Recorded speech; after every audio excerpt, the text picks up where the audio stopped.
Halo semuanya, selamat datang di episode kedua dari podcast Malana. Sebelum kita lanjut, aku mau ingatin lagi untuk mengingat tentang kiasan lama, yaitu tak kenal maka tak sayang. Perkenalkan, di sini saya berkesempatan menjadi host pada acara hari ini.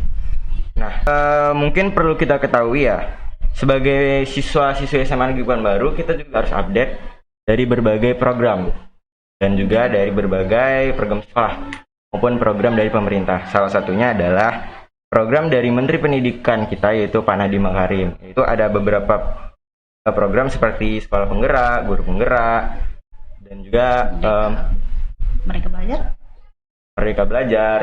Dan ada yang perlu kalian ketahui juga bahwa salah satu guru SMA Negeri 5 Pekanbaru terpilih menjadi salah satu guru penggerak yang mewakili Provinsi Riau. Coba deh Bu, Ibu perkenalkan siapa Ibu sebenarnya. Ya, bismillahirrahmanirrahim. Assalamualaikum warahmatullahi wabarakatuh. Perkenalkan, nama saya Novita Fauzi, SPD MSI. Nah, saya adalah salah seorang guru di SMA 5 dan kebetulan saya mengajar di mata pelajaran geografi di SMA 5. Nah, ya. Jadi Bu, sebenarnya guru penggerak itu apa sih?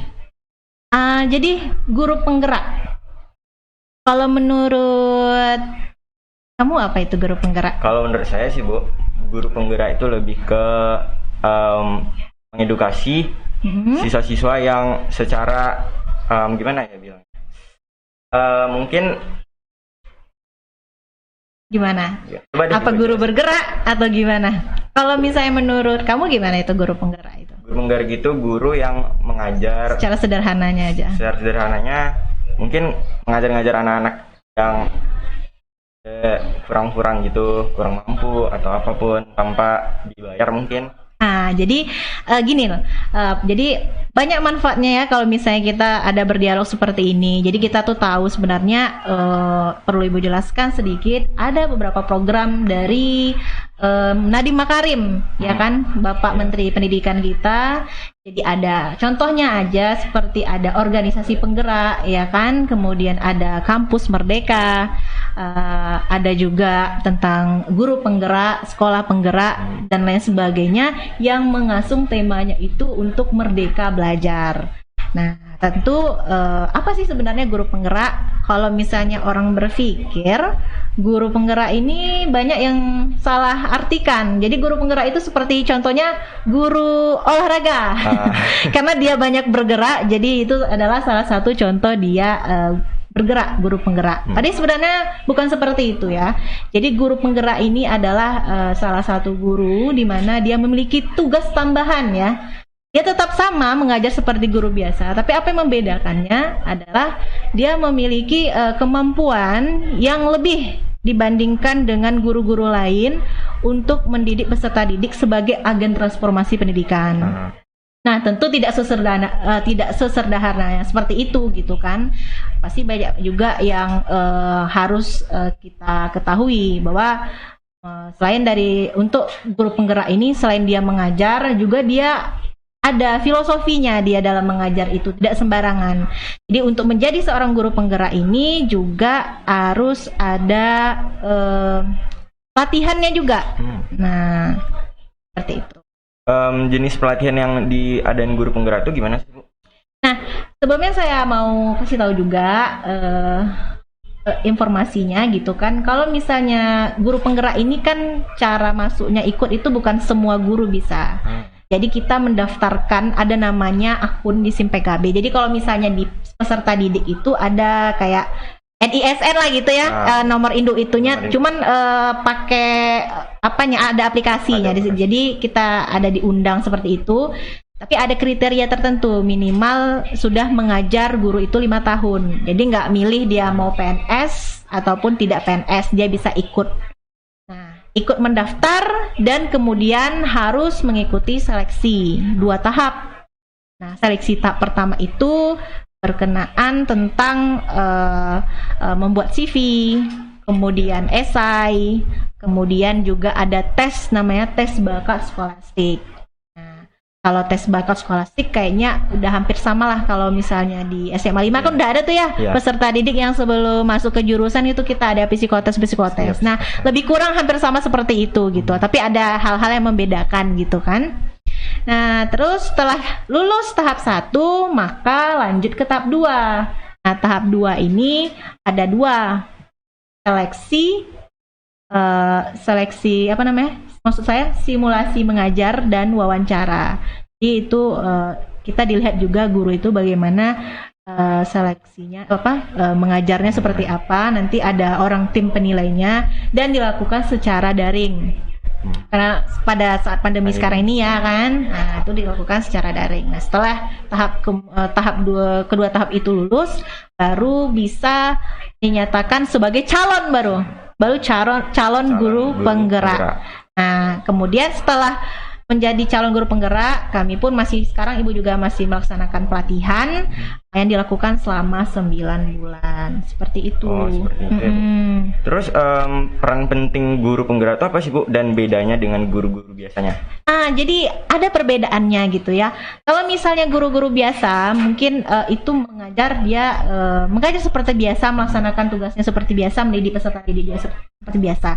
Nah, guru penggerak ini dia ada nilai plusnya, di mana dia dilatih selama 9 bulan untuk meningkatkan kompetensi tertentu, sehingga dia nanti ketika dia mengajar. Dan juga gini, kalau biasanya kita kalau ada guru-guru itu pelatihan, setelah pelatihan baru dia melaksanakan apa yang dia dapat dari pelatihan. Tapi berbeda dengan guru penggerak itu sendiri. Jadi kalau ibu sendiri kan itu ada 9 bulan tuh pelatihan, dan sekarang ini masuk ke bulan kelima. Nah setiap bulan itu ada pendampingan. Jadi kami sebagai guru juga didampingi oleh guru pendamping, dan kemudian juga di Monef, ya maksudnya tuh didatangi setiap bulan. Nah jadi kan kami ada modul-modul tuh yang dipelajari, sama sih kayak peserta didik, ada bab-bab yang akan dipelajari. Nah bab 1 nih dipelajari. Nah, apa yang saya dapatkan dari bab 1? Nah, itu saya terapkan di dalam saya mengajar. Nah, karena memang prosesnya sekarang daring, ya bagaimana caranya saya dalam keadaan daring saya bisa melaksanakan program-program dari aksi nyata saya dari guru penggerak itu. Seperti itu secara singkatnya. Dan juga itu dibimbing juga, maksudnya itu masih sama guru pendamping. Kemudian juga ada kepala sekolah yang Monef, juga kan ada dikoordinasi dengan dinas provinsi. Jadi nggak berjalan sendiri guru penggerak ini gitu. Seperti itu. Dasarnya pada intinya guru penggerak ini akan mewujudkan yang namanya peserta ini memiliki profil pelajar Pancasila. Nah, seperti itu. Terus Bu, kira-kira manfaat yang Ibu dapatin setelah 5 bulan belajar jadi guru penggerak? Banyak sekali ya manfaat yang saya rasakan. Jadi dulu itu, kalau misalnya dulu saya mengajar, saya tidak melihat peserta didik itu ya, kalau seandainya materi misalnya tentang geografi gitu kan, tentang kebumian gitu, saya ya udah mengajar saja gitu dengan sesuai dengan ini saya ngajar, saya berikan materi PowerPoint dan saya presentasi dan sebagainya gitu kan. Kemudian saya memberikan tugas, ya udah nih tolong ini kerjakan seperti ini. Tapi yang membedakannya antara sebelum saya melakukan pelatihan, jadi di guru penggerak ini ada yang nama pada awal itu tentang pembelajaran Ki Hajar Dewantara, filosofi Ki Hajar Dewantara. Kita tahu sendiri, tahu? Siapa Ki Hajar Dewantara? Ki Hajar Dewantara itu adalah Bapak Pendidikan Nasional Indonesia. Iya, salah satu tokoh pendidikan yang sangat memiliki jasa yang besar bagi pendidikan Indonesia. Nah, jadi filosofi Ki Hajar Dewantara ini dia menganggap bahwa anak itu memiliki bakat ataupun minat yang sudah ada dari lahirnya. Jadi misalnya Zidane ya, Zidane udah dari lahir itu sudah punya bakat sendiri, minat sendiri. Jadi tidak bisa Zidane itu disamakan dengan teman-teman yang ada di kelas. Nah, tugas seorang guru adalah seperti petani. Gimana petani itu? Mengembangkan hasil panennya. Kalau petani. Iya. Kalau guru untuk mengembangkan minat dan bakat siswanya. Ya. Tepat seperti itu ya. Jadi kita sebagai guru itu contohnya seperti petani. Kalau misalnya Zidane lihat itu kan di petani itu ada padi yang ditanam, ada apa lagi? Ada Yang ditanam apa selain padi? Tanam sayur, Ada sayur, kemudian wortel, kan apalagi? wortel, Wortel, kol. kayak semuanya ya. Jadi kan macam-macam tuh. Nah, begitu juga peserta didik. Ada yang bakatnya itu di bidang seni, ada bakatnya itu di bidang olahraga. Jadi beragam, jadi tidak sama. Nah, kalau misalnya petani kan gitu juga. Kalau misalnya mau nanam jagung, sama nggak dengan cara menanam misalnya padi? Berbeda kan? Nah, jadi seperti itu. Jadi setelah saya mendapatkan pengarahan gitu kan dari pelatihan yang saya lakukan sama 5 bulan jadi guru penggerak, jadi saya melihat bahwa peserta didik itu seperti Zidan dan teman-teman yang lain itu bahwa memiliki karakteristik yang unik, berbeda. Jadi tidak ada anak itu yang bodoh gitu. Tidak ada anak itu yang tidak bisa. Yang ada itu bagaimana cara seorang guru itu bisa mengembangkan potensi ataupun bakat yang ada di dalam diri anak sesuai dengan apa yang dia miliki secara lahiriah, bakat yang dia miliki. Jadi kita sebagai guru ya bagaimana caranya supaya bisa mengcover bakat-bakat yang kalian miliki itu gitu yang di dalam kelas. Kan? Terus Bu, apa aja sih pengaruh guru penggerak dan positifnya untuk peserta didik? Nah, kan tadi saya udah bilang ya, banyak pengaruh positifnya. Ketika seorang guru itu dia mengajar di kelas, dia memahami bahwa peserta didiknya itu tidak ada yang bodoh. Maksudnya itu kan terkadang ya kita mungkin tidak, kalau untuk di SMA 5 insya Allah guru-gurunya memahami gitu tentang peserta didik, tapi kan mungkin ada sebagian guru-guru tertentu yang mungkin yang di luar SMA 5 ya gitu kan, yang tidak memahami tentang muridnya. Dia mengatakan kok kamu nggak bisa, kamu bodoh gitu, dengan kata-kata yang seperti itu. Tentu itu akan mental anak jadi rusak gitu kan. Jadi dengan adanya kita saya mengikuti program guru penggerak, jadi saya memahami ternyata tidak ada anak itu yang bodoh ataupun tidak ada anak itu yang tidak bisa, hanya guru itu belum menemukan cara yang terbaik untuk mengembangkan potensi yang telah dia miliki. Nah, seperti itu. Nah, kalau misalnya dari pemerintah sendiri dengan adanya guru penggerak ini diharapkan guru ini mampu mempush ya, menghasilkan ataupun melahirkan peserta didik ataupun siswa-siswa yang memiliki profil pelajar Pancasila. Tahu profil pelajar Pancasila? Apa tuh, Bu? Biar teman-teman Pancasila, juga tahu. iya. Jadi gini, dari Menteri Pendidikan kita ini kan bagus sebenarnya. Bagusnya itu dalam proses programnya itu dia memiliki satu usungannya, yaitu merdeka dalam belajar. Maksudnya apa merdeka dalam belajar itu? Apakah mana ya? Boleh belajar apa saja atau seperti apa gitu kan? Merdeka belajar ini maknanya juga luas. Nah, salah satu program guru penggerak ini dia menginginkan kita itu seorang guru menjadi agen transformasi di mana bisa melahirkan peserta didik yang memiliki profil pelajar Pancasila. Nah, profil pelajar Pancasila itu seperti gini. Yang pertama, dia menginginkan peserta didik ini memiliki keimanan, ketakwaan kepada Tuhan Yang Maha Esa. Ya kan? Ya, tentunya kita kesadaran akan agama gitu. Kemudian apa? Yang kedua, berkebinekaan global. Nah, tahu kan Pancasila apa yang di bawahnya itu? Bineka Tunggal Ika. Apa artinya? Walaupun berbeda-beda tapi tetap satu jua. Nah, jadi ada yang kedua itu profil pelajar Pancasila itu yang diharapkan kebinekaan global. Jadi tentunya maksudnya itu apa? Peserta didik ini, siswa-siswa itu tahu gitu bahwa dia tidak sama. Maksudnya di dalam satu kelas itu berbeda. Jadi tidak bisa kita samakan orang itu, berbeda-beda.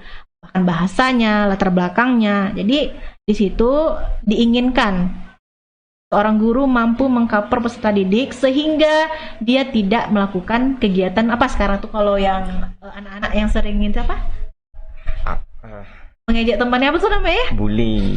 Bully. Nah, di situ kita nggak mengajarkan bahwa peserta didik itu tidak boleh bullying karena kita itu memang berbeda, tidak akan pernah sama. Nah, yang ketiga itu gotong royong. Ya tahulah kalau misalnya gotong royong apa? Ayo, Ibu mau tanya nih kayaknya misalnya kaku kali ya gitu kan, nyantai aja. Kita kan habis sharing gitu. Gotong royong sih ya bekerja bareng. Ya, terus? Definisi simpelnya sih gitu, Bu. Cuman kalau dari Menteri Nadiem Makarim gimana, Bu? Ya kalau misalnya gotong royong itu gini, ya tentunya kita sudah melakukan gotong royong. Contoh kerja bakti, gotong royong misalnya bersihkan kelas. Nah jadi ya diharapkan lah salah satu tujuannya disuruh anak-anak ini untuk gotong royong bersihkan kelas itu ada kerjasama. Tentu kayak misalnya nih bareng-bareng nih lagi sama teman bersihkan kaca, pasti ada kan Zidan seperti kayak gimana pasti ngobrol. Nah di situ membangun komunikasi yang baik juga dengan cara gotong royong. Terus kreatif gimana? Kreatif ya secara definisi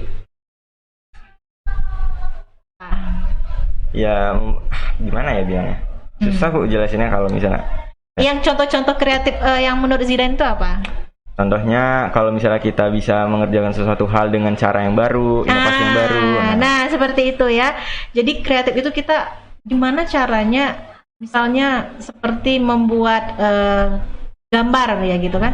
Tapi gambar ini different, beda dari yang lain. Apa yang membuat mungkin selama ini kayak contoh nih, mungkin kita pakai buku gambar saja gitu menggambar, tapi mungkin Zidan punya cara tersendiri, mungkin menggunakan tepung gitu atau pasir gitu kan. Itu kan hal-hal yang kreatif. Nah terus apalagi yang kelima itu ada bernalar kritis. Jadi bernalar kritis itu harus tahu nih, oh harusnya seperti ini ya. Ada memiliki pendapat-pendapat. Nah itu bagus untuk perkembangan otak kita dan juga kemajuan bangsa Indonesia. Kalau misalnya tidak kritis, kita jadi disuruh apa yang dikerjakan walaupun itu salah, kalau kita nggak kritis kita laksanakan saja gitu kan. Dan yang terakhir yaitu diharapkan pelajar Indonesia ini memiliki pelajar yang mandiri, dia ya kan, tidak ketergantungan terlalu sama orang lain. Masa nanti SMA yang setrikain bajunya, nyuci bajunya masih orang tua, jadi kan kurang mandiri gitu kan. Padahal secara ini SMA itu udah mandiri, atau masih disuapin makannya kan, nggak etis aja gitu. Seperti itu sih Zidan. Jadi Bu, kan Ibu udah belajar 5 bulan nih ya. Materi-materi apa aja sih yang Ibu pelajari dan yang udah Ibu terapkan kepada peserta didik? Nah, kalau misalnya materinya banyak sekali ya sama 5 bulan. Yang saya perlu jelaskan yang pertama itu ada tentang filosofi. Pada dasar dari guru penggerak itu adalah filosofi Hajar Dewantara, itu secara singkat. Dimana kita seorang guru harus menghamba kepada peserta didik. Maksud arti menghamba itu gimana? Bagaimana seorang guru itu mampu mengcover ya apa potensi-potensi yang dimiliki oleh peserta didik. Jadi intinya kita seorang guru harus selalu mengupdate ilmu. Kalau kita tidak mengupdate ilmu, maka kita akan banyak ketinggalan. Sementara peserta didik yang kita hadapi itu dia kan kalian itu kan manusia. Manusia itu fleksibel, selalu berkembang. Nah, kalau dengan banyak kita belajar, tentu kita akan pemikiran kita akan berkembang. Bagaimana kita lihat nih, kok bisa orang buat gedung-gedung seperti ini, kemudian teknologi yang sekarang gitu. Yang dulu kita melalui surat, sekarang dengan lewat WA udah selesai ya kan. Apalagi di masa pandemi sekarang ini itu sangat sangat terasa sekali. Yang guru-guru yang awalnya tidak mau belajar, malas megang laptop gitu kan, sekarang udah, kalau kita tidak mau sadar untuk belajar, gimana kita mau mengoperasikan laptop, Google Meet ya kan, apalagi WhatsApp, Telegram, Zoom. Mungkin kalau tidak ada pandemi pada saat sekarang ini kita nggak tahu nih gitu kan, apa sih Zoom? Saya juga masih apa sih Zoom, apa sih Google Meet, apa itu Classroom gitu kan. Kalau sekarang udah biasa aja gitu. Tuh. Jadi filosofi Hajar Dewantara mengatakan bahwa kita seorang guru harus menghamba kepada anak ataupun mengcover keseluruhan potensi, bagaimana kita bisa menggali potensi-potensi yang ada dari peserta didik. Karena dengan beraneka ragam keunikan yang ada. Yang kedua itu tentang visi dan misi. Kemudian ada nilai-nilai budaya positif yang harus diterapkan. Kemudian ada namanya pembelajaran diferensiasi. Nah, yang sudah saya terapkan ya contohnya kayak pembelajaran diferensiasi. Namanya, tahu nggak diferensiasi apa? Apa tuh? Berbeda ya. Jadi pembelajaran diferensiasi adalah suatu pembelajaran yang berbeda. Maksudnya berbeda apa, Bu? Seperti apa? Seperti ini. Guru yang saya pahami itu adalah sebelum dia memberikan suatu pembelajaran, kalau sama ini kan sebelum pelatihan saya ngajar nih, Ya udah, 36 siswa yang saya ajar itu metodenya sama, ini materi apa sama gitu kan. Pokoknya kalau disuruh buat poster semuanya gitu, nggak ada perbedaan. Tapi kalau namanya pembelajaran diferensiasi ini ada perbedaan, baik itu dari segi proses, kemudian dari segi hasilnya, ya kan, medianya. Contoh seperti ini yang sudah saya terapkan itu dari beberapa kelas yang sudah saya ajarkan di kelas geografi. Jadi saya sebelum mengajar, saya ada bentuk kuesioner gitu. Saya golongkan, saya berikan kepada peserta didik, kemudian akan dijawab sama peserta didik. Nah, hasilnya itu, jawaban itu akan terbagi. Menyatakan bahwa peserta didik itu gaya belajarnya, ini saya mengapakan sesuai dengan gaya belajar ya, karena kan kayak Kejar Dewantara ini kita harus mengkarakteristikan peserta didik, kita tuh harus tahu karakternya. Jadi salah satu lebih gampangnya saya mencari metodenya dengan gaya belajar. Jadi saya meneliti nih gaya belajar peserta didik saya ini. Misalnya contohnya di kelas 11 IPS 3. Apa sih gaya belajarnya yang bagus? Karena menurut penelitian kalau misalnya kita memiliki gaya belajar yang bagus, kemudian tepat, maka akan mencapai hasil yang maksimal. Jadi setelah saya melakukan tes, tergolonglah misalnya 36 peserta didik nih. Dapat hasilnya, ada yang kinestetik, ada yang audio visual, ada yang visual. Nah, kalau kinestetik itu dia ada nih kan teman-teman tuh yang suka bergerak nih, bergerak belum sempat nih misalnya guru menerangkan kalau waktu tatap muka bentar-bentar permisi. Nah, itu guru harus paham gitu. Mungkin dia tipe belajarnya itu adalah gaya kinestetik. Yang kedua, ada yang teman-teman tuh yang misalnya visual, secara visual dia cuma suka nonton gitu kan. Ada yang suka dengerin musik atau belajar gitu. Nah, itu contoh-contoh mendengarkan musik, itu tuh salah satu contoh audio visual, audio maksudnya itu mendengarkan. Nah, dia suka mendengarkan, dengan pas guru menerangkan dia mendengarkan udah dapat gitu, nggak perlu dia yang lain-lain belajar cara belajarnya gitu. Pula ada yang dengan melihat gambar, melihat tulisan dan sebagainya. Nah, itu lebih cepat dia menangkap. Nah, setelah saya golongkan, kemudian saya berikan berbagai media dalam proses pembelajaran daring, ternyata hasilnya bagus gitu. Produk yang saya inginkan itu berupa, terserah lah, saya membebaskan mereka sesuai mau buat video, mau buat poster, mau buat PowerPoint, yang apa yang dia mampu. Dan ternyata saya tidak menyangka hasilnya bagus gitu. Maksudnya itu gini Zidan, biasanya anak-anak ini kan saya kasih nih poster-poster aja semua satu kelas. Ternyata setelah terserah saya bebaskan mereka mau milih apa, malahan bagus-bagus. Yang saya menyangkanya dulu dia tidak bisa, maksudnya itu agak kurang ini, ternyata hasil kerjanya bagus. Jadi itu adalah suatu kemajuan yang cukup bagus ya kan, kalau bila kita tetap terapkan tidak hanya saya saja. Mungkin nanti kan namanya guru penggerak ini bukan hanya saya sendiri, saya juga ikutkan ataupun mengajak teman-teman guru-guru rekan lainnya untuk bisa melakukan hal yang sama seperti itu. Ternyata banyak juga ya filosofi dari guru penggerak kita. Iya, banyak manfaatnya. Jadi kalau misalnya nih Bu, Ibu sekarang udah ngajar berapa tahun untuk jadi guru? Kalau untuk dari guru, saya sudah 5 tahun. Dan jadi guru penggerak baru ini kan masih calon nih, masih dalam pelatihan nih, 5 bulan. Terasa nggak sih sama Ibu perbedaan yang sangat signifikan itu dari misalnya dari cara belajar anak dan Ibu mengerti dan paham gitu? Iya, sangat terasa sekali gitu. Ya maksudnya tuh kita sebelum mengajar, seorang guru tuh harus paham karakteristik peserta didik. Kenapa? Kalau kita tidak paham, bagaimana ya, coba bayangkan aja lah, emang kerja seorang guru itu berat sekali gitu. Ketika masuk kelas itu, makanya dikatakan pahlawan tanpa jasa itu kan. Masuk pahlawan tanpa jasa itu mencerdaskan, berat sekali gitu. Mencerdaskan peserta didik, mencerdaskan anak bangsa, itu tidak mudah dengan karakter yang beragam. Nah, itulah kalau misalnya dengan kita memahami ikut guru penggerak ini, program guru penggerak ini banyak manfaatnya gitu. Jadi kita sebagai guru jadi paham gitu, hakikat kita menjadi seorang guru itu tujuannya apa. Terus bagaimana kita cara menghadapi anak.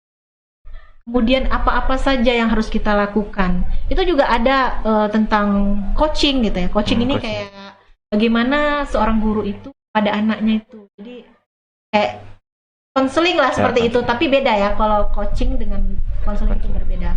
Nah, seperti itu, bagaimana, kenapa dia bermasalah dalam belajar itu kita harus tanya. bisa nilainya segini, kenapa, apa permasalahannya. Nah itu harus aktif gurunya seperti itu. Karena SMA negeri. Baik Bu, terima kasih banyak Bu waktu yang Mhm. udah Ibu untuk acara kami pagi ini. Oke. Terima kasih pada teman-teman yang udah menonton. Sampai jumpa di acara podcast selanjutnya. Sampai jumpa, bye bye.